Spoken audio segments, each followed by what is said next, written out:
Egunon, eta ongi etorriak izan zaitezte eskurak antolatutako 3. giza eskubideen aldeko pedagogia baliabideen buruzko mintegira. Para la primera presentación contamos con Carlos Muñiz Osorio. Él nos va a ayudar a poner las bases de la ecopedagogía y el ecopacifismo como claves en la educación para los derechos medioambientales y humanos. Carlos Agustín Muñiz Osorio es del pueblo de Dorado, al norte del archipiélago de Puerto Rico. Producto de la escuela pública, fue maestro de biología y completó una maestría y doctorado en currículo y enseñanza en la Universidad de Puerto Rico, recinto de Río Piedras. De ahí surgió el proyecto Ecopaz. Tiene 24 años de experiencia en proyectos con centros educativos de Puerto Rico por medio de talleres en ciencias, matemáticas, ecología y cultura de paz. Dirigió también la sección de Puerto Rico de Amnistía Internacional y colabora con la Cátedra UNESCO de Educación para la Paz. Investiga en áreas de ecopacifismo, la ecopedagogía, también la ecología y la Carta de la Tierra desde una óptica caribeña y su incidencia frente a la situación emergente del calentamiento global, las injusticias y desigualdades sociales. Actualmente es catedrático asociado de la Universidad del Sagrado Corazón en el área de Educación General y de preparación de maestros, maestras en el programa de educación. Es acompañante, además de vida, de 3 hermosos seres, que son Naomi, Liz, Lorenzo y Daniela. Así que recibámosle con un fuerte aplauso para arrancar bien el día y la mañana. Carlos.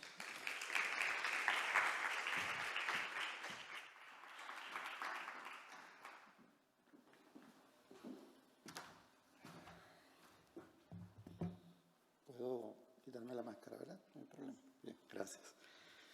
Bueno, buen día a todos y a todas. Para mí es un placer, ¿verdad? Y un honor haber sido invitado para participar en este seminario. Y de verdad que estoy bien emocionado, ¿verdad? Las cosas que he visto y que he compartido en estos días, así que espero poder aportar mi granito de arena, ¿verdad? Desde la perspectiva un poco caribeña. Y me voy a ayudar aquí con un timer, ¿verdad? Con un relojito para cumplir con el tiempo lo mejor posible. Quiero compartir, ¿verdad? Un poco ese enfoque de ecopedagogía y ecopacifismo y como claves en la educación, particularmente desde la experiencia que yo he tenido la oportunidad, ¿verdad? de trabajar. Primero agradecer a los compañeros de Escura y la compañera Zaira por el apoyo para ciertas traducciones. Quería un poco algunos elementos ponerlo, ¿verdad? en los 3 lenguajes principales que estamos compartiendo. Así que muy agradecido por su paciencia también, por todo el seguimiento. Así que básicamente compartir esa perspectiva y en la medida posible intercambiar, ¿verdad? Esos espacios. Que bienvenidos, ya conocen bastante de mí. ¿De dónde vengo? Pues eso es Puerto Rico, un archipiélago en el Caribe. Inclusive subrayamos archipiélago porque los mismos puertorriqueños típicamente hablan de la isla de Puerto Rico y poco ese trabajo de conciencia de muchos años de ellos poder ubicarse y decir esto realmente es más de una isla grande, ¿no? Un poco, ¿verdad? de mi historia en esa perspectiva, eso que dice pequeñito ahí, que dice Dorado, ese es el pueblo donde yo nací, el costero. Ese pueblo comparte ríos, mogotes, que son unas montañas de carso pequeñas, menos de 30 metros o menos, y la playa. Así que yo me crié en ese proceso. Y lo traigo porque el vínculo realmente de querer estudiar y trabajar esos temas tiene mucho que ver con esa raíz, ¿no? El tener un papá que le gustaba pescar y llevarme desde pequeño a pescar. Corretear gallinas en el patio y ser picado por avispas, ¿no? Años y décadas más tarde comprendí que ahora es un privilegio que me pique una avispa en esa zona de Puerto Rico porque ya no quedan. Y algo que parecería simple es un dato importante, es decir, que en tan poco tiempo ya hayamos perdido, ¿verdad? Unos espacios y unas especies. En esta ronda, ¿verdad? Un poco puedo llevarlos por el norte, Cataño, que está entre San Juan y Dorado. Cataño es un pueblo bien pequeño, también es costero y tiene una planta eléctrica. Luego vamos a verla porque quizá para mí es importante que sepan eso. Si seguimos hacia el oeste, ¿verdad? Hacia el este, perdón, está Fajardo. Ese le llaman, ¿verdad? Los cariduros. Ese pueblo es como el pueblo de recepción de los huracanes. porque nosotros recibimos los vientos alisios, ¿verdad?, de esa zona. Así que típicamente la trayectoria de los huracanes. Ellos dicen, nosotros somos el comité de recepción cuando viene un huracán, ¿verdad?, esa parte. Pero bien costero también. Un poquito más al este tiene Vieques y Culebra. Por eso principalmente somos un archipiélago. 2 islas pequeñas, son municipios.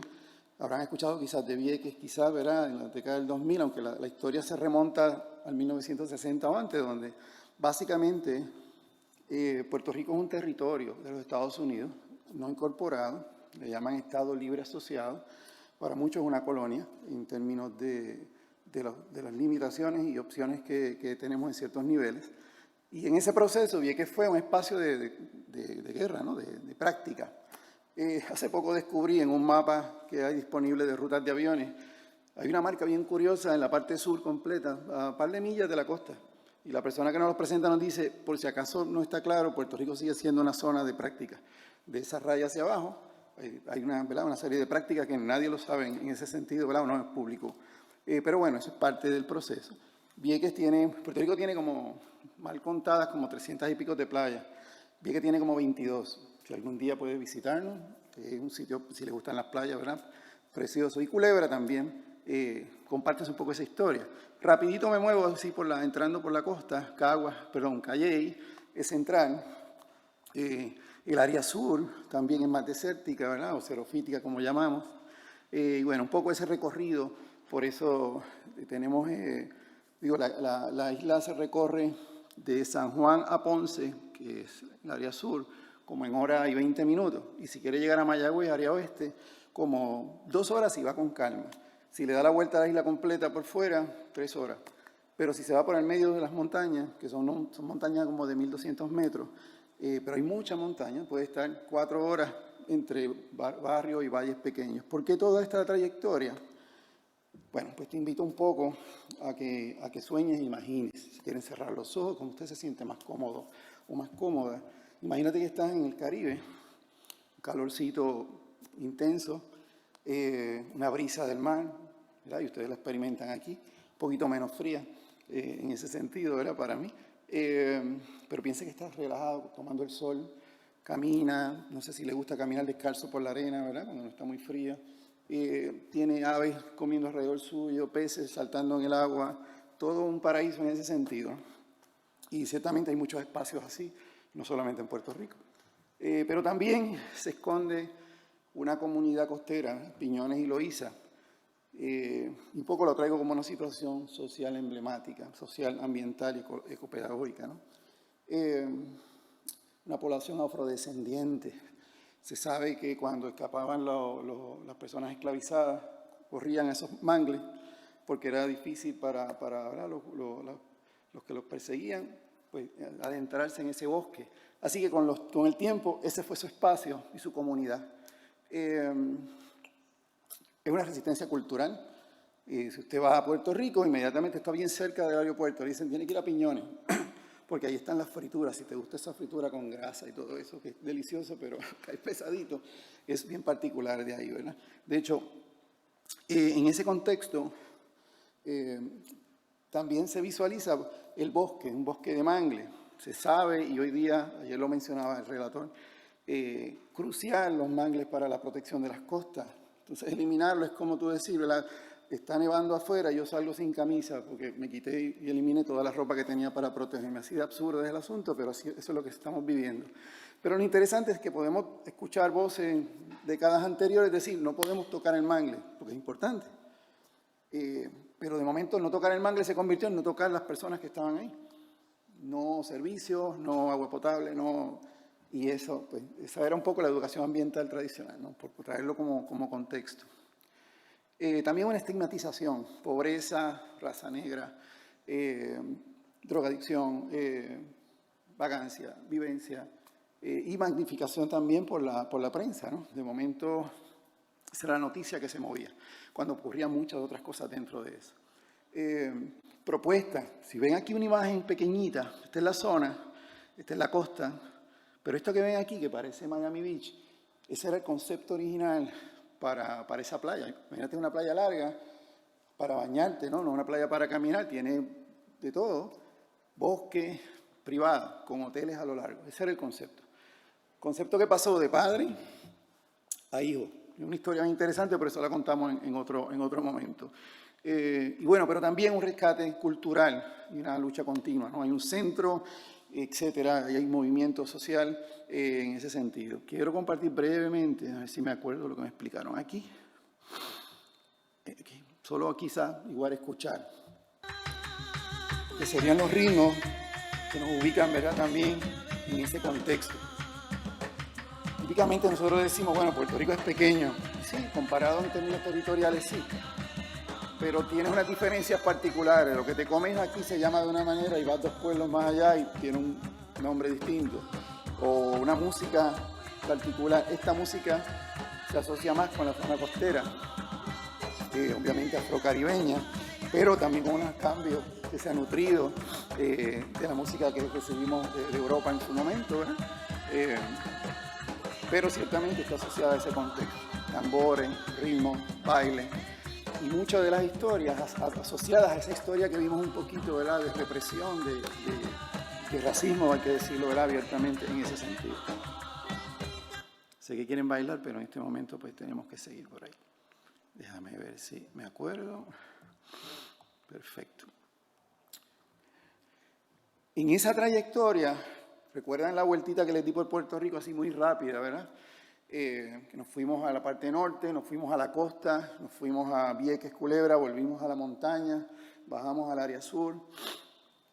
Una compañera, la doctora Roxana Domenech, y luego en el escrito les voy a compartir referencias de proyectos específicos si les interesa ver, porque muchas de las cosas, algo que me ha llamado la atención aquí, y está lógico ver en ese sentido, es la resonancia, ¿no? Compañeras ayer que presentaron lo de los jardines agroecológicos o de huertas en los proyectos cercanos, era como escuchar, ¿verdad?, esas problemáticas y esas situaciones que tienen las compañeras y compañeros allá también. Algo interesante es que ella se va y dice, bueno, su tesis doctoral, déjame ver cómo la comunidad respondió a las situaciones sociales y ambientales que se estaban dando. Y para sorpresa de muy pocos, porque realmente lo sabemos como en la historia, la mayoría de los rostros que defendían los espacios eran mujeres. Y entonces, a raíz de ahí, mujeres con diferentes tipos de preparación, por razones que aquí han resonado y que posiblemente, ¿verdad?, se vean más en profundidad, por ser ama de casa, por estar en la responsabilidad excesiva de una sociedad machista y todas esas dimensiones que se pueden elaborar, fue la primera cara de defensa frente a una situación. Al punto, ¿verdad?, y voy rapidito por aquí, luego les puedo compartir, y me acuerdo de esta compañera, Rosailda, decía, ese es Cataño, recuerda que les dije que era un pueblito costero y tenía una planta termoeléctrica. La gente padecía mucho de cuestiones respiratorias, etc. Dice, pero es que hay esa chimenea, tendrá que ver con eso. Y honestamente van, ¿verdad?, y tocan a la puerta, mira, y la persona le decía a los ingenieros en aquel momento, eso es agua, eso es vapor de agua, tranquila señora, no hay problema. Y ella se lo creyó. Entonces el gobierno, se supone que no, eso fue en la década posiblemente 60, 70, regresa, pero sigue averiguando, entonces asume su pedagogía, su educación, y empieza a averiguar. Y cuando se da cuenta, dicen, pero eso no es vapor de agua. Y entonces, bueno, destapa todo el proceso de decir, esto nos está contaminando, nos está matando, ¿no?, de alguna manera. Y también había una reserva cerca, así que muchas destacan la doble vida. O sea, yo tengo que ser ama de casa, tengo que bregar, cocinar, tener los hijos, llevarlos a la escuela y las actividades, y encima tengo que irme a pelear con esta gente porque nos está destruyendo el ambiente. Voy al punto, y básicamente es que vean ejemplos donde, cuando nos hacemos la pregunta, ¿por qué derechos humanos y ambiente? Básicamente quizás es una nueva mirada. Tengo un compañero que tiene una metáfora para mí, yo creo que muy práctica y muy sencilla, y es que cuando vamos a la playa a veces si hay mucho sol, ¿qué usamos? Los espejuelos, ¿verdad? Y hay unos de unos colores que yo no sé si usted se lo ha probado, pero a mí me marean a veces, que se ven amarillos y no sé qué, y se ven modernos, pero no siempre uno los puede usar. Pero el punto es que ese es, en cierto modo, nuestro sistema de funcionar en el mundo, es como un lente. Y si no somos capaces de poder quitarnos ese para poner otro, no vamos a ver algo aunque lo tengamos de frente, ¿verdad? Y en ese sentido, a veces hay unos lentes que tú miras el mar y ves todos los detalles, pero cuando te los quita, la luz no te permite ver. Porque esa metáfora va en esta dirección. Esto ha estado ahí siempre y no lo hemos visto, ¿verdad?, de alguna manera, o por lo menos unos antes que otros. Así que ellas destacan esos retos. Desigualdad de género. Estábamos en la lucha, decían ellas, estábamos ahí presentes. Pero igual, cuando había que cocinar algo, nos tocaba a las mujeres. Había que mapear o barrer, nos tocaba a las mujeres. Y un poco reconocen lo que es interesante, ¿verdad? Para este proceso. Uno puede estar sensible a unas áreas, muy sensible, muy dirigido, y estar negando otras que están de frente ahí, ¿verdad? Así que es un proceso de aprendizaje continuo. Igual, ¿verdad? El asunto de organizarse. Y decía, tanto barríamos como organizábamos la lucha, y hasta, ¿verdad?, como se ha resonado aquí también, y en caso de ella, pusieron un orden, ¿verdad?, una estrategia de cómo llevar a cabo la lucha. ¿Por qué me detengo un poco en destacar esto? Un acercamiento que hicimos a este trabajo fue qué pedagogía sale de ahí, qué pedagogía emergente salió de estas personas que se tuvieron que autoeducar para un problema real, ¿no?, social y ambiental. No estaba separado, no era departamentalizado. Aquí estamos matando un árbol, aquí no estamos participando, aquí estamos violando derechos humanos. Estaba mezclado. Y en esa mezcla, pues se hacía un poco más difícil. En caso de Salinas, los vertederos. Otro elemento particular, alguien preguntaba ayer por qué necesitamos para que la gente reaccione, etc. Una historia muy corta, no es un chiste, porque si no se ríen, pues no voy a decir que es un chiste, es una historia muy corta. Y dice que esta persona estaba en una fiesta, en una casa lujosa, y estaba todo el mundo y dijo, yo le voy a dar la casa, se la voy a regalar al que se tire a la piscina. La piscina solo tenía algunos cocodrilos, solo eso. Y todo el mundo en silencio, y sale y se zumbó al agua uno y pega a pelear con los cocodrilos y sale. Todo es baratado, pero sale. Y él lo felicita, hermano, felicidades. Y dice, felicidades de que yo estoy buscando el que me empujó. ¿No? Es una historia, no es un chiste. Pero a lo que voy, a mí me ata con esto es, a veces, calentamiento global. Sí, nos los avisaron hace mucho tiempo, pero ¿sabes qué? Este aviso de ahora fue 10 años y ya hay cosas irreversibles. Ya nos tiraron a la piscina, ¿verdad?, desde mi punto de vista. Y estamos en esa emergencia de cómo vamos a responder desde una educación, ¿verdad?, y esa creencia de cultura de paz y todo esto. Y estas personas un poco lo han vivenciado estos años. Yo no tenía problemas con la basura, hasta que la basura me empezó a llegar a la casa. El olor, la putrefacción, los problemas de salud. Entonces ahí me tengo que movilizar. Y bueno, ahí me comentaba una compañera, yo no quiero pensar que tenemos que dejar la piedra en el camino para que la gente aprenda. Pero ciertamente es complejo ese proceso. Si les gusta el dibujo, les digo quién lo hizo. Si no, no tengo idea de quién fue. Y se supone que eso es Puerto Rico. Fue una concepción en el 2000. Decir, bueno, ¿cuál es el resumen de los problemas ambientales en aquel momento para mí? Y vamos entrando aquí. ¿De dónde yo vengo? Pues de una colonia, desde mi punto de vista. Por ahí hay una banderita de Japón porque pasaban residuos que, ¿verdad?, manejaban en Europa, de residuos radioactivos, sin avisar. No sabíamos que nos podíamos detener, pero dice, por lo menos dime que vienes por ahí para saber que tenemos un potencial, ¿verdad?, problema en ese sentido. El asunto de la droga, ¿no? En Puerto Rico sigue siendo un puente en ese sentido particular y afecta directamente a las comunidades. Y a nivel de la economía, sabemos que parte de lo que vemos que se está moviendo es por una economía, ¿verdad?, subterránea, prácticas militares, construcción, destrucción ambiental. No tenemos un continente, es una isla pequeña. Así que aquí, monte que destruye para relleno es monte que no vuelve. Y nos puede afectar, ¿verdad?, en ese sentido. Y por ahí van los detalles que usted conoce, ¿verdad?, la dependencia del petróleo. Cerca del 90% de lo que consumimos lo traemos de afuera, ¿verdad?, de otros lugares, principalmente Estados Unidos. Vamos a ser específicos, porque eso también tiene que ver con la economía. Solo podemos comprar ahí. Y eso es un reto también, ¿verdad?, en un sentido de unas relaciones con otros lugares. Niveles altos de pobreza, en ese sentido. Ahora, no sé si saben, llevamos unos años con una Junta de Control Fiscal. Estos últimos años, bueno, el mundo está viviendo el COVID, nosotros tuvimos el huracán María en el 17, que lo que quedaba lo arrasó, exacerbó el asunto de pobreza, de diferencias. Luego, 19 por ahí, tuvimos unos temblores en el área sur, tumbó edificaciones, escuelas afuera, y bueno, si le quieres ver, esto es como si fuera un pastel y le pones por encima de la cubierta de corrupción, pues entonces tenemos una mezcla interesante y tenemos mucho trabajo por delante, ¿verdad?, desde mi perspectiva muy, muy personal. Obviamente hay muchas cosas muy positivas de Puerto Rico. Y la gente en ese carisma caribeño le ha metido mano al asunto y está trabajando, ¿verdad? Y siempre hay opciones. Y hay gente que nos precede y que ha trabajado muy bien y está en eso. Así que, básicamente mirar esta mezcla, esta suma de lo social, lo ambiental y lo ecológico. Y podemos debatir si ambiente, ecología, Sí, ha habido mucha discusión. Para efectos prácticos yo lo he utilizado separado, ¿no? En ese sentido. Y un poco, ¿verdad? Digamos, un diagrama para visualizar el asunto, pensando en la imagen que vimos, recuerda, de la playa y la comunidad de Piñones, con todos los elementos, para hacer un ejercicio, y ya vamos dando un sabor del tipo de ejercicio que esta pedagogía, ¿verdad?, propone también estas preguntas difíciles que hay que hacer. En una clase normal, común, hay unos contenidos y unos estándares, y es importante, ¿verdad?, prepararnos como profesionales en esas áreas. Pero yo soy maestro de biología, soy del área de ciencias. Reconozco como producto humano que la ciencia es un proceso de generar conocimiento y que apoya la tecnología importante, como todos los que estamos aquí. Nos permite hacer esto de que estamos aquí hoy, nos permite vestir, nos permite comer, pero una postura importante para mí es reconocer que como producto humano no es neutral y es protegida también.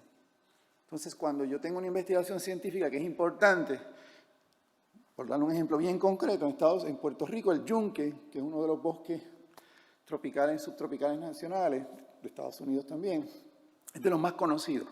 He conocido compañeros que desde Latinoamérica me dicen, cuando yo entraba a buscar sobre bosque Puerto Rico, esta es mi versión, ¿verdad? Y puede haber muchas versiones. Es un botín de guerra, es un laboratorio. Así que yo empecé a investigar desde el punto de vista de Estados Unidos, ¿verdad?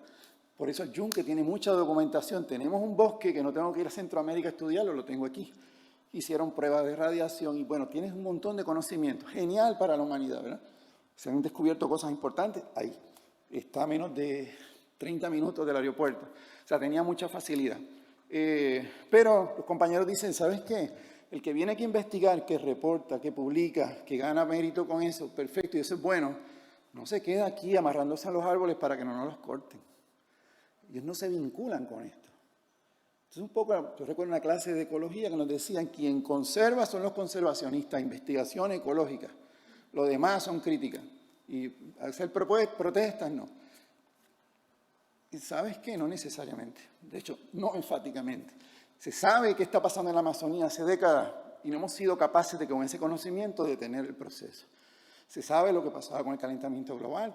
Alguien nos decía, proyectos de regeneración. Tenemos la tecnología, tenemos el conocimiento, solo tenemos que actuar. No tenemos que esperar un gran descubrimiento, ya lo sabemos. Así que, ¿sabes qué? No es el conocimiento científico per se el que me está deteniendo una solución. Radica en otros espacios. Y bueno, esta pedagogía lo reconoce y en esa interacción desde la niñez hasta la adultez, un poco el argumento es darle las herramientas a ese ser humano para que pueda detener esto que tú y yo en cierto modo no hemos podido hacer. Y bueno, hay un poco trata de ilustrar esa gráfica. No solamente es los elementos, ¿no? Usted puede considerar todo. Y en cada cultura y en cada espacio, ¿verdad?, son distintos. Los trabajos que ustedes tienen acá recogen mucho más en detalle todo este proceso. Pero básicamente es el argumento principal, ¿verdad? Y cómo primero es reconocer esas relaciones, nos permite entonces encontrar soluciones y trabajarlas en conjunto. Así que aterrizamos en esa mirada global. Conoce mejor que yo el calentamiento global. Este viernes se está discutiendo si se reconoce, ¿verdad?, como derecho humano el asunto ambiental, que sería genial. Esto en términos de relación con la justicia, la violencia, la pobreza. El caso de María, esa es una imagen de ese momento. Entró categoría 4, 5, 4 y bajó un poco, pero igual no nota la diferencia cuando se va el techo y cuando la gente, ¿verdad?, perdió casas y todo eso. Puerto Rico le dicen la estrella del Caribe. No tengo la foto, pero si busco una foto de noche, es que va a ver que básicamente lo ve completo. Lamentablemente tenemos una contaminación lumínica muy alta. Las fotos de ese día después eran totalmente oscuras. Así que esa mirada global, bien general, alza ahora mismo lo que nos han dicho es ya hay una posible subida del mar que es inevitable y que puede tomar milenios en lo que vuelve a aterrizar en un nivel similar al de ahora. Aumento de la erosión costera, de hielo, olas de calor, incendios forestales, es decir, procesos que eran naturales, más intensos, de mayor continuidad en ese sentido. Catástrofes naturales, entre comillas, ¿no? En Huracán María, sí, tenía unos eventos de inundación, pero la inundación que causó, por ejemplo, una de las cosas más fuertes ahí fue, ya pasando el huracán, la gente estaba ubicada y de momento empieza a ver el agua subir en su casa, en un sector. No fue la cantidad de lluvia que cayó ahí.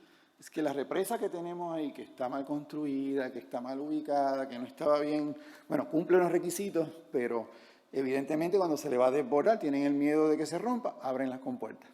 En ese momento no hay aviso tan efectivo y la gente amaneció con el agua al pecho. Y hubo muerte y hubo procesos, pero eso no fue una causa directa del huracán, ¿no? Tiene que ver con planificación y así hay muchos ejemplos, lamentablemente.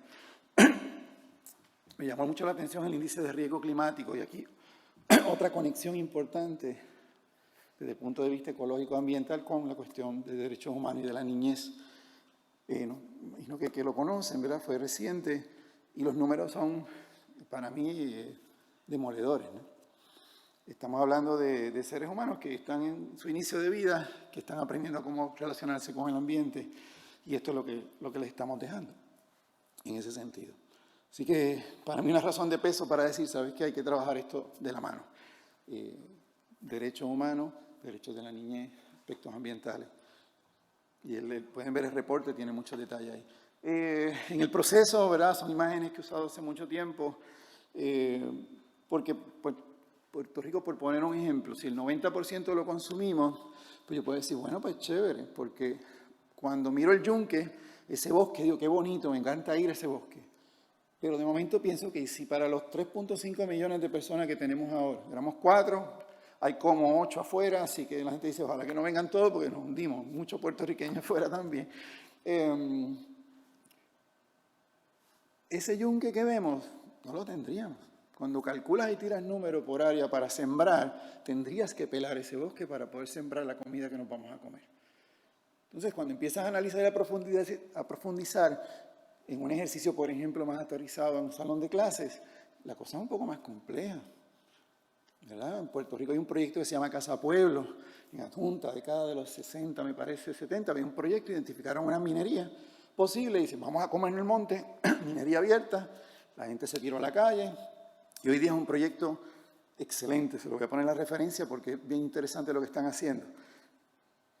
Pero seguimos consumiendo prendas. Lo que pasa es que no viene de mi área de terreno, no es el oro de mi isla, no es la plata de mi isla que quede.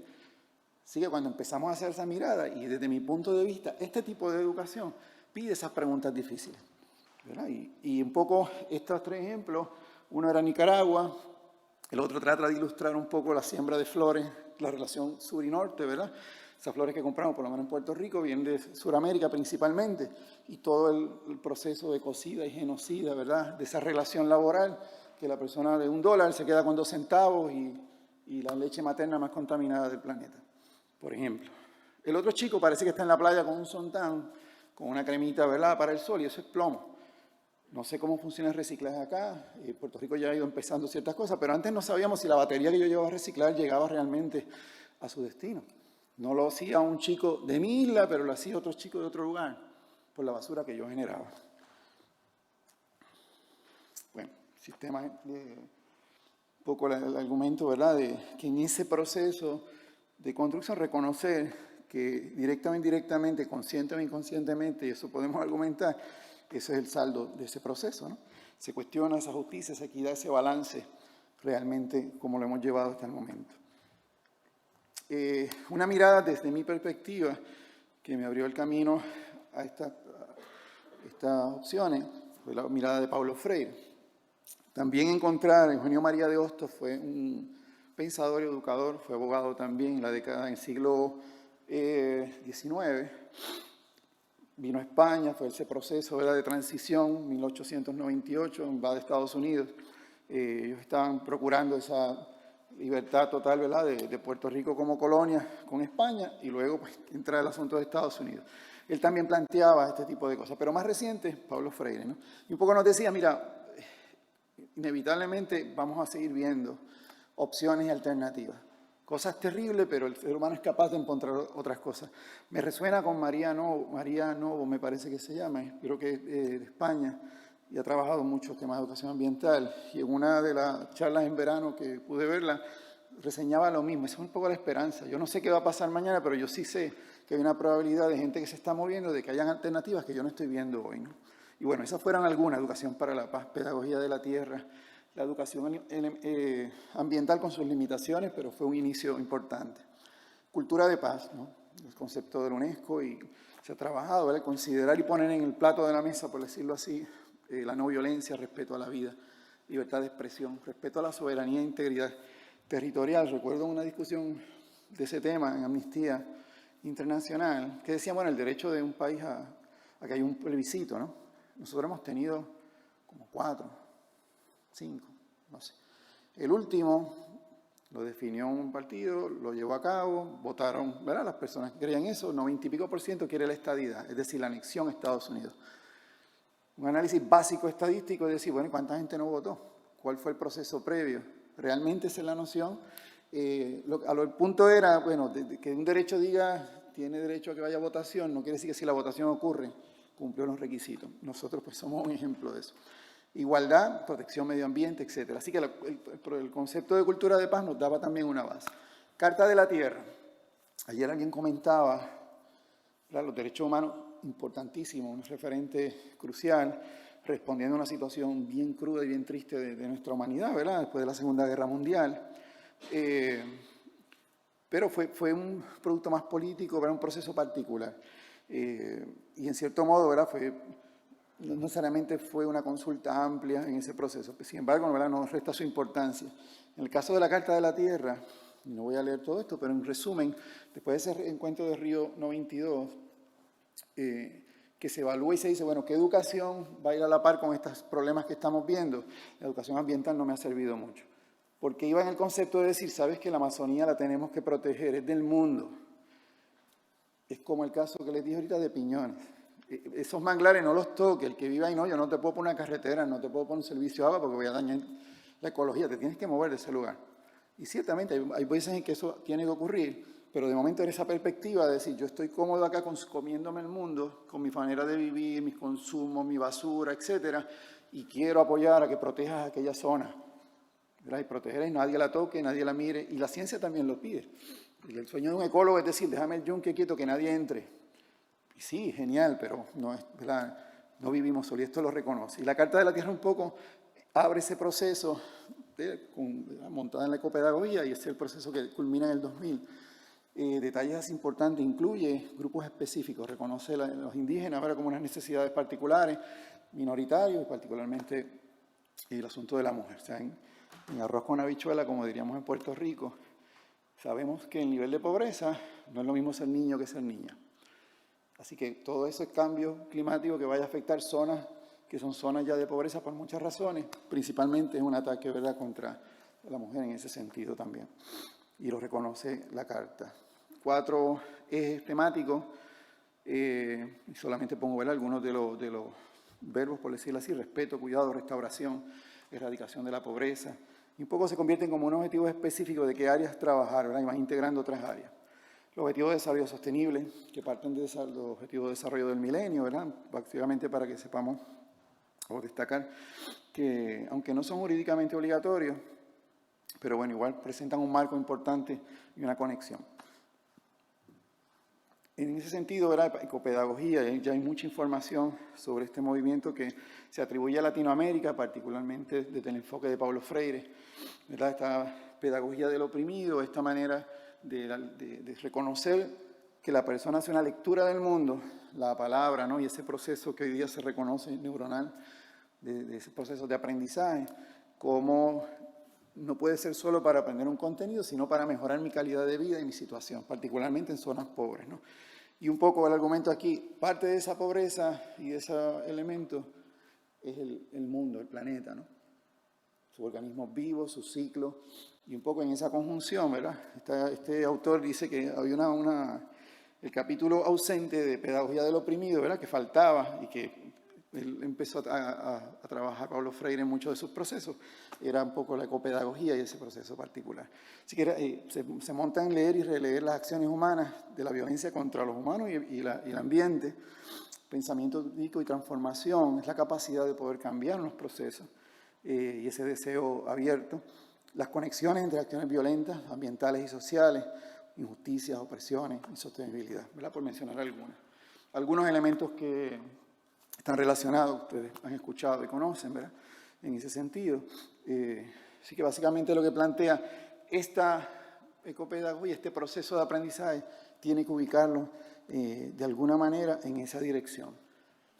Brevemente, no voy a leer todo eso, no se asusten, pero simplemente de qué elementos incorporamos ya en el enfoque ecopacifista, donde básicamente reconoce ecologismo y pacifismo como algo intrincado, relacionado, que muchas veces realmente, nuevamente, los lentes que usamos los separaban, pero cuando miramos con otros lentes nos damos cuenta que están ahí entrelazados. Nada, esa praxis educativa ecopacifista, esa práctica como una revisión, los elementos que considera, ¿no? Y se dan cuenta un poco que ya no es un curso de ciencia, educación ambiental o climática, sino es un área donde yo tengo que ubicar y trabajar otros temas para resolver cosas inmediatas de esa comunidad de aprendizaje o cosas verlas más a largo plazo o lograr ese activismo, como mencionaban las compañeras. El espacio de la espiritualidad, el espacio político, económico, social, cultural. Preguntas difíciles, ¿verdad? Que también se deben trabajar. No me detengo mucho aquí, pero algunos elementos que se destacan desde ese enfoque ecopacifista, reconocer el ser humano con toda esa creatividad y toda esa apertura y potencial que tenemos, esa realidad como algo principalmente modificable y perceptible, no es algo que me está dada, es algo que yo puedo transformar. Y bueno, esto se ve muy bonito en sus gráficas y todo, es cómo llevarlo a la práctica, un poco lo que estamos diciendo, lo que ocurra en la práctica, lo que sea, debe considerar este tipo de elementos, ¿no? De acuerdo al contexto y a la población o a las situaciones. Y bueno, la parte de concienciación, Eugenio María de Hostos en 1800 y pico decía concifacción, era la palabra que usaba, pero reconocía una ciencia para la mujer, una ciencia con conciencia y un proceso de que yo tenía que aprender y para aprender algo tenía que ocurrir en mi acción. Y es interesante porque lamentablemente Puerto Rico no reconoce mucho ni profundiza en lo que estas personas del Caribe siglos antes habían identificado. De Eugenio María de Hostos se conoce en República Dominicana, en Chile, en otros países, porque él tuvo que salir de Puerto Rico y sin embargo es reconocido, ¿verdad? Educación igual, todo eso que está ahí pues son elementos particulares desde los valores, lo social, inteligencias y talento, ese concepto de inteligencia. Alguien decía ayer, ¿verdad? En un proceso típico, imagino que compartimos ciertos paralelos en su país, pues hay unos estándares, ¿no? Unos contenidos. En ciencia tienes que aprender ecosistemas, etcétera, y hay una medición, un avalúo, una evaluación, un proceso general, y yo le suelo asignar una calificación. No sé si usted recuerda cuando estudió, el estudiante decide. Me dieron 5 lecturas, no lo hice a tiempo, yo decido cuál voy a trabajar, y si veo el trabajo, este vale más, este vale menos. Entonces, realmente esa noción a veces ocurre de que el estudiante decide qué lee. Lee un libro completo, me salto unas partes o lo voy por partes, veo una creatividad en ese proceso. Pero si yo no lo valoro, suele ocurrir de que si hablo de la equidad, educación para la paz, recuerden, hay que amar la naturaleza, etcétera, pero no tiene un vínculo con un trabajo que debo hacer. No me vas a evaluar, ¿verdad? En el buen sentido de valorar cuánto yo incorporé de eso, cuánto me resistí a eso. Así que un poco, ¿verdad? Por ahí esa importancia de darle ese espacio, no solo mencionarlo. Y bueno, y Ecopaz, bueno, en general, cómo se trabajó acá y los elementos que se han compartido. Yo encontré las primeras referencias de ese término en grupos ambientalistas o, bueno, feministas en ese momento, principalmente mujeres. Nuevamente, en los décadas de los 60, más o menos, unos escritos en el caso de Estados Unidos. Me imagino que en otros lugares pues también se había trabajado. Y bueno, nuevamente destacar que en esa mesa tiene que abrirse la situación y mirarla de todos los ángulos posibles con las herramientas que tengamos, ¿no? Así que hay otros elementos por ahí. Quiero un tiempito. Hubo unas preguntas claves que, compartiendo con la compañera, me pidió un poco, ¿verdad?, trabajar. ¿Cómo se puede conectar esa pedagogía, medio ambiente y derechos humanos? Porque es importante conectar y relacionar el ambiente y los derechos humanos. Y con qué derechos humanos, ¿verdad?, en específico, ese ecopacifismo, esa ecopedagogía aporta, colabora, nutre, ayuda, ¿no? Y bueno, voy a hacer referencia a lo que un poco he tratado de mostrar, ¿verdad? Y ahora el mismo diagrama, pero vacío, ¿no? Como ejercicio. Esa conexión, nuevamente es la mirada, ¿verdad?, para nosotros. Estoy viendo quizás las mismas situaciones, pero esta vez tengo que preguntarme, ¿por qué el yunque está protegido? Ok, es una reserva federal. ¿Por qué, si yo quiero la siembra, ¿verdad?, aumentar la producción de alimentos, pero ¿qué necesito para la producción de alimentos tradicional? Pues limpiar unas áreas. ¿Cuánto me afectaría el espacio que tengo en caso de territorio, ¿verdad?, de terreno en Puerto Rico? Ese tipo de análisis. ¿Quién se afecta? ¿Cuánto gana el agricultor? Porque en Puerto Rico comprar algo orgánico es triple vez el costo de lo que puede ser algo no orgánico. ¿Y cómo afecta que una persona de bajos ingresos pueda tener una alimentación saludable, etcétera? De alguna manera. Déjenme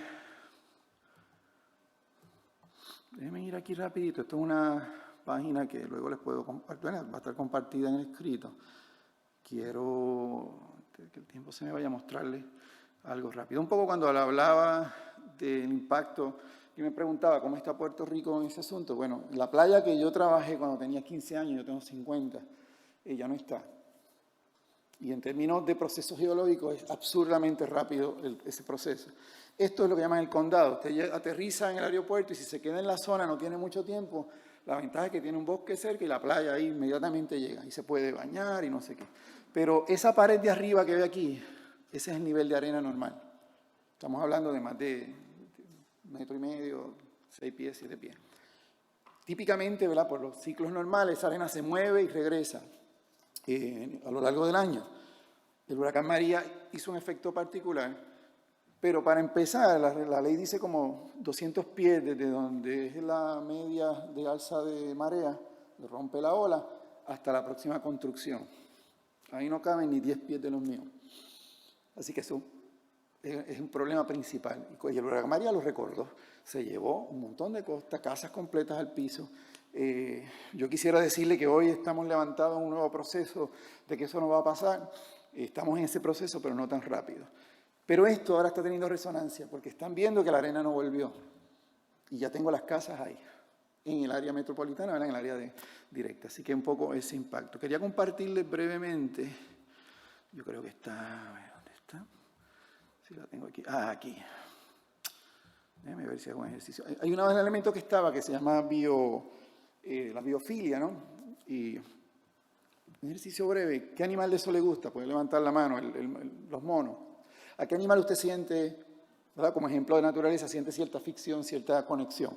Si quiere puede levantar la mano y nos ayuda a ubicar. A los monos o los simios en general, los encuentra atractivo, como que siente esa conexión. Esto que parece aquí es un colibrí, ¿no?, un zumbador. Está ahí la sombra nada más. Los pajaritos estos que chupan néctar, ¿les llama la atención? ¿Sí? ¿No? Esta ranita es el coquí. Una rana, si usted va a Puerto Rico y no está acostumbrado, para usted es un alboroto, pero a nosotros nos ayuda a dormir. Las mariposas, los osos, las ballenas, mamíferos, ¿no?, en general, los gatos, tigres, ¿sí? ¿Alguno que no haya mencionado? Por lo general, ¿escogerían algo de esto? ¿Una culebra? ¿Una cucaracha? No me levantaron mucho las manos, pero asumo que no necesariamente está en su lista de prioridades, ¿no? Posiblemente negocia, ok, tú vives ahí, yo acá. Hay una teoría, una hipótesis realmente. La fobia está bien documentada. Muchos tenemos la fobia que han surgido en los años. O sea, yo conviví una bien fuerte para mí, era una persona con los pollitos. Una gallina con pollito se bloqueó en la calle y dijo, ¿qué te pasa? Era fobia eso. No había explicación, ¿verdad? Y tiene unas razones particulares. Pero la filia, esa conexión contraria, una hipótesis particular, argumenta de que en algún proceso se transmitió en esa cultura esa protección ante un peligro eminente. Se sabe que hay sueños de comunidades que no se conocieron que tienen pesadillas con lo mismo. Y entonces, si no tuvieron esa exposición a ese organismo, pues ¿cómo ¿verdad?, explicas ese proceso? Así que nada, un poco ejercicios donde vamos viendo que, por ejemplo, en Puerto Rico se descubrió que los chicos no querían ir a los bosques, o hubo un estudio, porque la oscuridad les daba temor.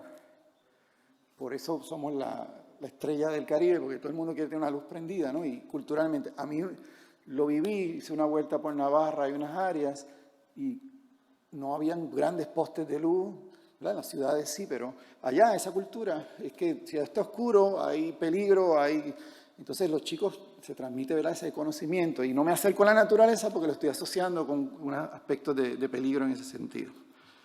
Así que, a ver si regreso aquí rapidito. Me quedan unos minutitos, así que vamos completando por acá. En esta pregunta, ¿verdad?, ¿cómo conecta o interrelaciona esa pedagogía, medio ambiente, derechos humanos? Mirando de nuevo las rutas con las compañeras, ¿verdad?, las mujeres y los problemas sociales. Por ejemplo, ¿cómo se transforma en una actividad? Había una actividad relacionada con una excursión o, ¿verdad?, ese viaje de investigación que se usa típicamente en las escuelas, pero se hizo por la ruta de los pueblos. Se destacó la parte ecológica, social, culinaria, separarse. Allá le llaman chinchorreo, ¿no? El irse en una guaguita o en los carros y comiendo en diferentes lugares, etcétera. Pero también narrábamos esa historia. ¿Sabías que esta comunidad tiene esta situación? ¿Conocías a fulana de tal que trabajó con esta situación? Entonces, ibas apropiándote de las rutas y dando detalles que no veías. Claro, hoy día ya tenemos proyectos más comunitarios, este bosque que lo cuida tal comunidad o este servicio, así que habían otras posibilidades.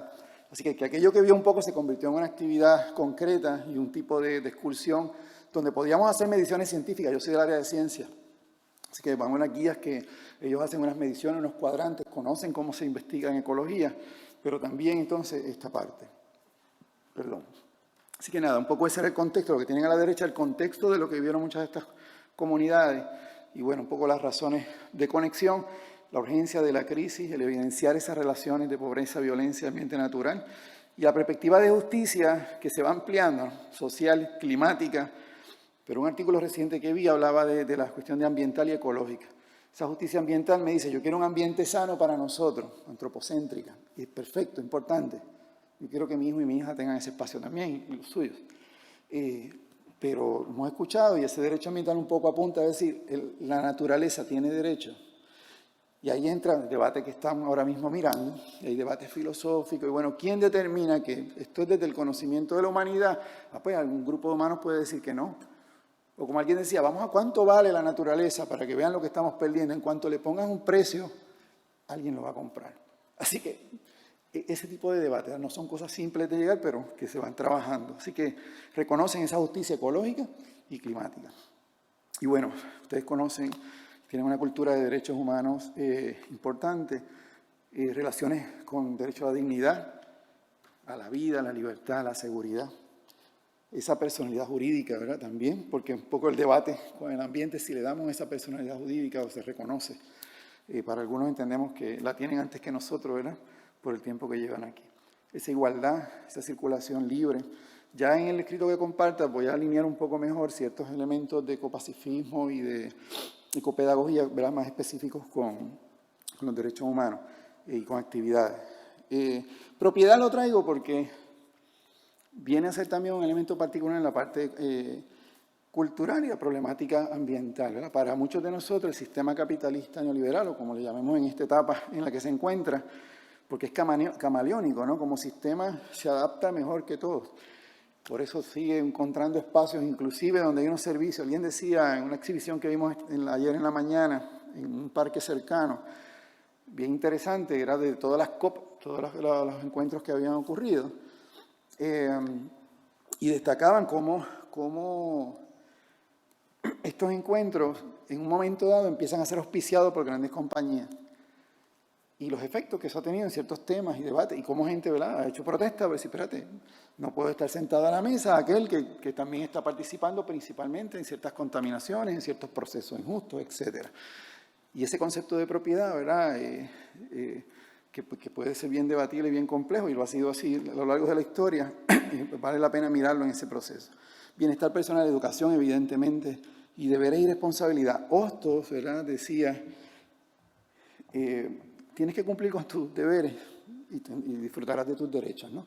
Y quizá puede ser debatible si depende uno del otro, pero sí un poco se decía, o sea, hay una responsabilidad de protegerlos y de cuidarlos en esa discusión. Ejemplos de actividades, hay unas guías y en la página hay unas guías que están a disposición, ¿verdad?, para compartir humildemente las ideas que han surgido a lo largo de los años. Esta, por ejemplo, usted pensar, decir, bueno, La conexión con la naturaleza, ¿cuál es tu conexión? En la teoría de biofilia, en la hipótesis de biofilia, hay un elemento de inteligencia naturalista que dice, típicamente las inteligencias múltiples dicen en ciencia, ¿verdad?, que es bueno investigando, le gusta explorar, y lo asocian más con la investigación científica. Esta hipótesis te da como 7 niveles y te dice, espérate, hay personas que tienen en su baúl del carro, en su carro, bolsas de comida de gatos y de perros y no tienen gatos y perros. No lo quieren tener en su casa, pero donde quiera que van en una orilla y ven unos perritos solos, se bajan y les dan la comida. Y podemos, ¿verdad?, tener dificultad de cómo lo estás propiciando o no. Hay otros que no pueden ir, en Mangle, por ejemplo, manglar que le decía, hay muchos mosquitos. Y hay gente que no puede estar ahí porque me hundo en el fango, está precioso, es súper importante, pero sabes que él allá y yo acá. Y es válido. Hay otros que cada vez que se quieren relajar, no sé si usted hace yoga o se relaja, o busca sentarse frente al mar, o busca una grabación sobre la naturaleza, es decir, reconocen, diferentes ámbitos en que como humanos y humanas nos conectamos con la naturaleza. No necesariamente porque me voy a una protesta o porque, ¿verdad?, siembro en un área, que es importante. Bueno, y esta actividad sencilla y simple, si yo pudiera hacer una planta, ¿qué sería? Guayacán es un árbol del área sur de Puerto Rico, centenario. Guayacán es fuerte, resistente. ¿Y por qué, verdad? Una maestra lo utilizó y la primera reacción de los chicos fue negativa. Tal cosa para matar no sé qué. Y salió mucho elemento violento. A ella le llama la atención, hace una serie de actividades y luego repite esta tarea. Y entonces fue fluyendo, ¿verdad?, otras sensibilidades, ¿no? Usó como un pre y un post. No es esa intención, pero bueno. En el proyecto, cerrando, ¿verdad?, y mostrar un poco la página, se han generado una serie de actividades respondiendo a ciertas nociones. Originalmente, cuando yo trabajé esto, era pensando, el sistema educativo en Puerto Rico, como muchos países, tradicional, la escuela tradicional, es muy cerrada. O sea, tiene unos contenidos específicos, hay unas opciones bien interesantes, pero típicamente es así.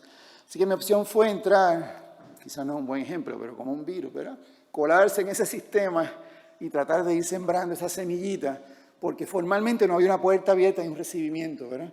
Así que las actividades estaban pensadas para eso. ¿Cómo tú como maestro o maestra, en esa maravillosa magia que tiene el maestro de poder darle la vuelta a los procesos, cumplir con algo que quizás hace que no es lo importante y crear unos espacios genuinos y significativos? ¿Y cómo colar ese tipo de actividades? Para cuando las vean, las van a ver así como que bien estructuradas. Era por eso, ¿no? Hoy día pues hay otros espacios. Ok, entonces aquí, y ya vamos terminando. Perdón, aquí estoy. Perdóneme que tenía aquí por el plan B, ¿verdad?, con las actividades, pero lo que quiero mostrarles rapidito. Ok, aquí. Una en particular, hay unas guías. Esta de Coactívate fue pensada para la excursión. En ciencia, medir... Vamos a ver, me dijeron, dile que no a todo lo que te pregunte. Perfecto. Entonces, nada, no voy a detenerme mucho, pero es una guía dirigida a esas excursiones que eran muy científicas. Y va a ver ahí que yo le preparaba los folletos, habían actividades de medición, conocimiento del bosque, pero habían preguntas, ¿sabes? ¿Quién vive cercano? ¿Cuál fue la ruta? ¿Qué observaste? ¿No? Y esta está dirigida a cómo cumplir con esa parte científica y de conocimiento, trabajar gráfica, observaciones, pero también trabajar la parte cultural y de emociones. ¿Cómo me sentí en el proceso? Y hubo chicos y chicas que decían, yo no quiero volver a este bosque, no me gusta, no me sentí cómodo, no me sentí bien. Y era válido, ¿verdad? Y era esa oportunidad de abrirla. Esta se publicó en un espacio de buenas prácticas de la Cátedra UNESCO para la Paz, adscrita a la Universidad de Puerto Rico. No me detengo mucho, simplemente se recogió el resumen del proyecto, los elementos que destaca, y una actividad, bueno, en el proceso sale una estrategia. Para mí, de manera práctica, estrategia educativa es un nivel amplio donde yo decido, ok, esta secuencia de temas de ecología, yo quiero que primero ellos vean el ecosistema en vivo, porque quiero conectar para luego trabajar unos contenidos y unos ejercicios. Otros pueden decir, no, yo necesito que las personas tengan un contenido previo antes de llevarlo a un campo. Yo conocí una profesora que hacía 2 visitas antes de hacer un trabajo en el lugar, en elemental. porque reconocía, dice, yo tengo que darle el espacio para que jueguen y toquen y pregunten, porque en la primera ni se me ocurre que voy a poder adelantar algo de la clase, ¿verdad?, que ella esperaba, pero lo reconocía. Así que un poco de estrategia, ECA, exploración, conceptuación, aplicación, ¿verdad? En Estados Unidos hay uno que habla de BIBI 5E, primero conectar, luego explorar, luego evaluar, etc. Nada, aquí salió una y el acrónimo es TIERRA, tiempo de exploración, recogiendo esa parte constructivista de saber qué tú sabes, qué te interesa, qué necesitas. En el extremo, si vienes con hambre, no puedo empezar a hablar de ecología porque te vas a comer lo que te muestre. O sea, yo tengo que atender esa necesidad primero, ¿verdad? Por mencionar algo que todavía ocurre en muchos espacios. En las universidades, no sé cómo está en España, pero en Puerto Rico, los últimos 10 años, algo que yo no viví cuando estudié, era un centro de comida social. Estudiantes que apenas le da para pagar el estudio y no tienen para comer, ese centro los alimenta. Diariamente 60 y 80 estudiantes. Entonces eso te dice hace mucho tiempo que hay un problema fuerte, ¿verdad? Inclusive la gente que te estás preparando para tu futuro. Luego una etapa de experiencia dialógica, y era una triada, ¿no? Contacto con la naturaleza, contacto, cómo impacta ese espacio natural la parte humana, y esa esperanza verde, qué proyectos hay, qué ocurre. Pero es un ciclo pequeño. Luego una reflexión-acción, que yo hago con todo esto, ya sea una tarea, un proyecto comunitario, lo que fuera, y un avalúo, que en este caso lo distingo de evaluación, ¿verdad? Evaluación es esa toma de decisiones final, calificación, etc. Avalúo me da información. Esta charla tuvo efecto, usted se quedó con algo importante, no quizás porque no le interesó, usted no estaba atendiendo, quizás la manera en que yo le di. Esa pregunta doble, ¿verdad? Como maestro, maestra, profesor, profesora, importante, o activista comunitario. Alguien me dice, ¿tú te quedaste en el huracán? Yo, pues sí. La imagen del modelo es la resonancia, ¿verdad?, de un huracán. Y esos tiempos, ¿verdad?, ese ciclo en el medio donde se trata de brindarle al estudiante o a la comunidad de aprendizaje todos esos estímulos y espacios y la posible reacción. Nada, brevemente, no voy a detenerme aquí, pero cómo se organizan entonces en esa estrategia los órdenes de las actividades. Primero quiero que veas esto, vemos lo que ocurre, entonces te llevo a esto otro. Y es itinerante, yo puedo tener un plan, pero ciertamente el plan lo determina otro. Cierro con este ejemplo, bueno, uno más y ya. Esto es un cuento, un pez beta, no sé si aquí el pez beta se conoce, es un pez pequeñito que no requiere filtración ni oxigenación. Ya tiene la capacidad de un espacio pulmonar que respira y hasta un vasito de agua. La historia corta es, esto te trabaja con el tráfico de animales, con el uso de animales como mascotas y todas las concepciones que hay o alimentación. Y nada, es un cuento particular, se ha trabajado en diferentes niveles, se hacía el modelo, nace de un modelo de ciencia donde hacías un ecosistema acuático para investigar en la clase. Pero la historia, que es bastante real, ¿verdad?, de dónde venían, cuántos mueren en el proceso de transferencia hasta llegarlo y poder comprarlo en la tienda, etcétera, etcétera.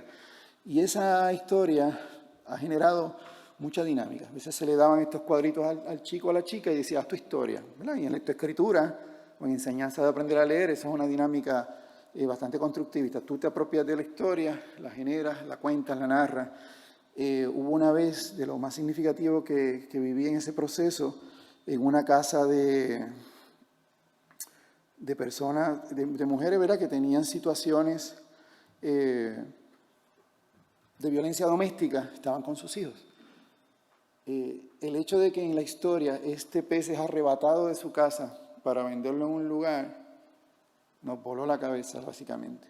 Yo no preví eso. Y después me comentaron, o sea, que hubo una catarsis, porque a estos chicos les pasó eso. Los tuvieron que sacar corriendo de sus casas con su mamá porque los iban a matar. Así que, bueno, a veces uno plantea una actividad y piensa cómo la gente va a reaccionar y tiene que estar preparado para eso. Ya finalmente, hay otros proyectos que en el escritor quiero que los, ¿verdad?, tengan una dirección y ustedes quieren visitarlo. Este en particular yo lo evalué por 8 años. Aquí hay campamentos de verano, ¿verdad? En tiempos de verano los chicos van a lugares para pasarla bien. Y típicamente un campamento es eso, es jugar, divertirse, ¿cierto? Este campamento era de teatro, no era de juegos. Pero básicamente trabajaba la Carta de la Tierra como eje, pero la base era teatro, era artes teatrales.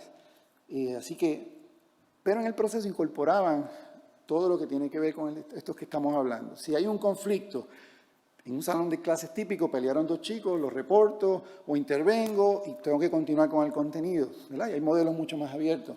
En este caso, Si ocurría parte del proceso, porque yo te estoy enseñando comunicación empática, no violenta, te estoy diciendo y hablando de una práctica de consenso, de una práctica de mediación, pues yo tengo que ejecutarla. Así que estas personas intervenían, habían varios ciclos y trabajaban con ellos. Luego por la tarde reorganizaban el contenido para liberar espacio, entonces juegos dinámicos y de movimiento. Y estos chicos fueron generando cada tema de manera dinámica. Había unas semillas, unas ideas que planteaban y al final presentaban esa obra con esos contenidos. ¿Por qué lo traigo? Porque en 3 semanas hubo reacciones bien particulares, no de conocimiento de memoria, sino de actitud. Un papá llegó ese día y nos dijo en la presentación final, yo quiero preguntar qué es lenguaje empático no violento. Porque es que yo estaba en una discusión con mi hijo, álgida, y me dice, papá, lenguaje empático, por favor. Y él se quedó como que... Otra madre, ¿verdad?, nos dice, hace 2 semanas mi hijo está fregando sin que yo lo mande. Porque en el campamento acordamos y preguntamos, ven acá, tú estás comprando botellas de aguas plásticas, ¿qué pasa con eso? Déjame la cara. Y buscaron el proceso y pues no estamos siendo consecuentes. Pues vamos a montar entonces una estación de lavado y el almuerzo se lavaba. Los primeros días, un desastre, pero en 3 días ya ellos ya no tenían que mandarlo. No, me toca a ti, mira, está la marca aquí, te toca a ti. Y esa experiencia ustedes la han tenido en proyectos geniales que he visto en esta zona. Así que hubo unos cambios específicos. Hubo una protesta escolar. El proyecto era bueno. El Departamento Oficial de Educación dijo, pues mira, te voy a llevar a 100 y pico de escuelas. La propuesta no pasó de cierto nivel. Entendemos que tuvo que ver que en ese proceso están en cierre de escuela. En Puerto Rico hay muchos cierres de escuela por cuestiones económicas. Y unos estudiantes le cierran el programa de Bellas Artes, dialogan con las personas, le presentan propuestas, no. Y ellos llegaron un día, tocó el timbre y se plantaron frente a la escuela. Pero fue una protesta y la llamaron así, pacífica. Cuando vimos los elementos que había, dijeron, ese es el grupo que tuvimos en un taller. Yo entiendo que esa fue una razón por la cual ese proyecto, porque lo que sembró en el proceso fue apoderar a los estudiantes de decir, cuando dialogo, busco la vuelta, soy empático, no me va, pues entonces yo tengo que buscar otros medios. Porque yo no te estoy pidiendo un carro nuevo, yo te estoy pidiendo educación de calidad. Y bueno, lo destaco porque este proyecto para mí es de los más recientes, donde esta combinación de pedagogía demuestra una efectividad a corto plazo, que típicamente estos cambios en valores y actitudes, ¿verdad?, consumen un tiempo particular. Cierro aquí, ¿verdad?, para si hay espacio de preguntas o comentarios. Juan Antonio Corretger vivió en la época, fue un poeta puertorriqueño, de hecho, posiblemente de la zona norte de España, él usaba mucho esa boina, que me la recordó mucho, ¿verdad?, en el área de acá. Y era estudiante cuando Estados Unidos entra en 1898, invade, y de momento entra un sistema educativo en inglés, completamente.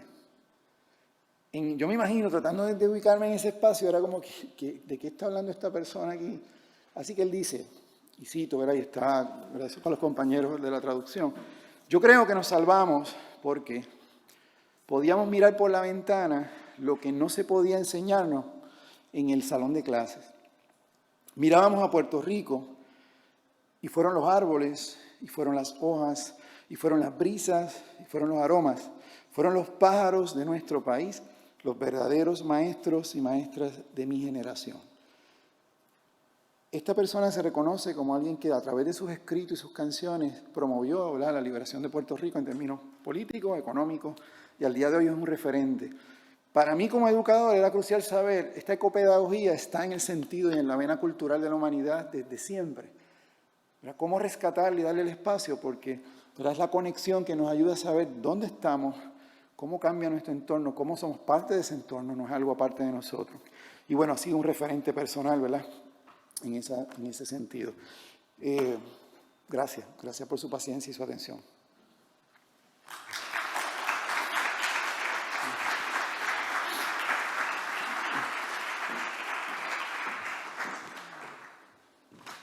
Muchísimas gracias, Carlos. Tremendamente interesante y apasionante, porque además, cómo lo comunicas, de verdad, tú sí que consigues que nos vincules, nos vinculas fácilmente. ¿Preguntas? ¿Alguien que quiera hacer alguna aportación, comentario? No te vayas, te vas a toda velocidad. Vamos a esperar, vamos a darles un poquito de tiempo. Perfecto. Disculpe. Parece que no, estamos mirando también. A mí me gustaría preguntarte algo. Y comentabas también que ayer se dijo, ¿no?, el problema de la vinculación, es decir, que hasta que no sentimos que nos toca de cerca, parece que no va con nosotros. El ejercicio que has propuesto de si fuera una planta, si fuera un suelo, si fuera... Y el camino contrario, es decir, cuánto de naturaleza ya hay de por sí en nosotros, de alguna manera para no creer que la naturaleza empieza donde termina nuestra piel, ¿no? De acuerdo. De alguna manera esto también lo estáis, entiendo que lo abordáis. Sí. De hecho, ahora mismo hay un libro que se llama El Tao de la Liberación, es Leonardo Boff y no me acuerdo el nombre del otro autor, y aborda un poco el principio de un poco más radical también, de decir, bueno, sí, la ciencia es importante y necesitamos abordar esto, pero aquí hay un proceso que estamos obviando y es ese, el yo ser, no soy parte de yo soy la naturaleza, y empieza desde mi sistema, ¿verdad? Un ejemplo concreto que usamos es la teoría Gaia, no sé si la conocen, que ¿verdad? Dice, mira, los sistemas en el planeta están relacionados, evolucionaron y ayudaron a la vida, etcétera, etcétera, es como si fuera un organismo. Cuando miras esto, lo que yo me voy a comer al mediodía, no pudiera ser procesado si yo no tuviera un grupo y una ganga aquí de organismos y microorganismos que me ayudan a procesar eso. O sea, en ese sentido, inclusive existencial, soy yo, ser humano, pero soy una suma de otros organismos, inevitablemente. Y sí, ciertamente es crucial romper ese espacio, ¿verdad?, de esa brecha que a veces marcamos, de que esto está allá y esto estoy acá. Así que de acuerdo totalmente. Una pregunta allí. Bueno, antes de nada agradecerte por la presentación. Gracias. Yo también soy docente y mi pregunta va desde ahí, ¿no? Soy profesora de la Universidad del País Vasco, de aquí de Donosti, de los grados de Pedagogía y Educación Social, y imparto una asignatura que se llama Procesos de Inclusión y Exclusión. Pero desde hace ya unos años lo uno, ¿no?, a la ecología, al medio ambiente y al final a lo que decía Maiten, al vínculo. Para mí es la clave. Entonces, llevo unos años trabajando cómo llegar a ese vínculo, ¿no? Tengo muchas veces la sensación que se encuentran muy en la cabeza, muy en la mente, muy en toda la teoría que tenemos que impartir, y a mí lo que me interesa es bajar al cuerpo, a ese vínculo que es desde donde nos vinculamos al mundo, ¿no? Y mi pregunta es, acabas de citar muchos recursos, ¿no?, que tienes.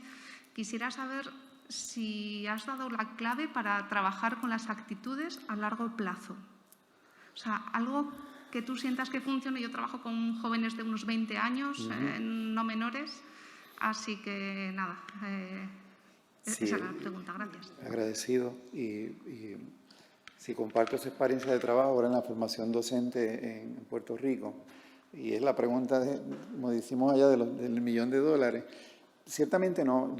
Mi creencia y bueno, de la trayectoria de lo que he visto y estudiado, primero que no es una ecuación lineal. Ayer también se mencionaba aquí, esto es algo que reconocen estas pedagogías. Este plan que me funcionó en esta comunidad particular, posiblemente o muy posiblemente no va a funcionar exactamente igual en otro lugar. Pero ciertamente lo que se provoca es qué tipo de mecanismos y actitudes de comunicación, de reconocimiento sensorial, de dónde están los niveles de ánimo de las personas o los intereses, para yo ser capaz como docente de cambiar esa planificación que es itinerante para poder ofrecerla y responder mejor esa situación. En arroz con habichuela, como diríamos en Puerto Rico, una profesora me decía, pregunta. O sea, obviamente hay que hacer una conexión primero con el grupo, que se tenga la apertura de hablarte ya no como un profesor. Y aquí también hay que reconocer esta noción visual de yo estoy más alto que ustedes, yo soy el que estoy presentando, yo tengo el conocimiento y ustedes lo reciben. Y Pablo Freire lo rompió. Y todos los que entendemos y creemos en eso, nos movemos a espacios circulares, a espacios donde sientas que no hay esta distancia. Porque yo, cuando conozco la comunidad de aprendices, tengo que aprender también cómo están aprendiendo, cuáles son sus necesidades, cuáles son sus códigos de comunicación, cuál es la puerta de entrada. Es como un trabajo etnográfico. Yo no puedo llegar a preguntarle ahora, ¿y qué tal? ¿Cómo va su relación con su familia? Yo tengo que primero ganarme una confianza para poder llegar a ese contenido más cualitativo. Lo mismo nos pasa como docentes. Así que yo te diría que para mí la variable importante, una paciencia, pero otra es esa apertura sensorial de ver dónde está el nivel del estudiante, esa mezcla de intereses, o a veces de retos. A mí no se me da muy bien eso, pero yo he visto colegas que pueden identificar cuando en vez de hacer esa palabra de te acojo, es de confrontarte como joven y decirte, mira lo que está pasando, mira lo que te está ocurriendo. Trabajo social en Puerto Rico tiene mucha aportación en eso porque censan a las comunidades, cuál es la necesidad y la situación. Y a veces esa comunicación, trabajo en una escuela, me concentro en lo académico, pero no tengo comunicación del que está atendiendo la parte social, porque sigo departamentalizado. Así que esa integración para mí es crucial. Lamento no darte una variable específica, pero sí el de tener esa apertura y sensibilidad de hacerlos parte de esa planificación del curso también, aunque se sacrifiquen unos contenidos.